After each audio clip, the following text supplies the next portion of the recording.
Hello guys, नमस्ते, प्रणाम। आप सभी का हमारे गिरजा सिंगर यूट्यूब चैनल पर स्वागत है। आप सबके बीच में दहेज प्रथा गीत लेकर आई हूँ। आप सबको कैसा लगेगा कमेंट में ज़रूर बताना। अपना ढेर सारा प्यार दुलार आशीर्वाद देना। हमारी वीडियो को लाइक करना, चैनल को सब्सक्राइब करना। ये हमारी दहेज प्रथा गीत कैसी लगी कमेंट में ज़रूर से ज़रूर बताना। टपकेला पसीना वाली लार मोरे भैया, जिनी जाया के भूखे दुआर मोरे भैया, जिनी जाया के भूखे दुआर मोरे भैया। दीदी के शादिया में खेतवा बिकाई ने, मामी के हाथ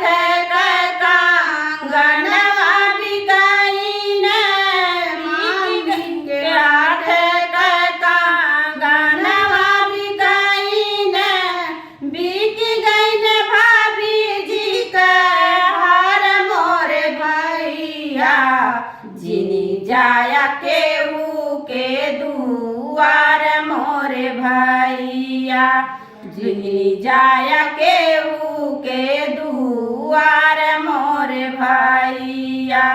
हमारे जे शादिया में घरवा बिकाई ने, हमारे जे शादिया में घरवा बिकाई है।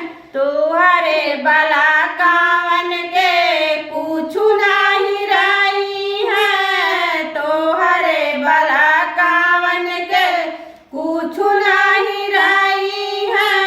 बाल कमरा कुआर मोरे भैया, जिनी जाया केहू के दुआर मोरे भैया, जिनी जाया केहू के दुआर मोरे भैया। तुहरे मड़ाइया के कोने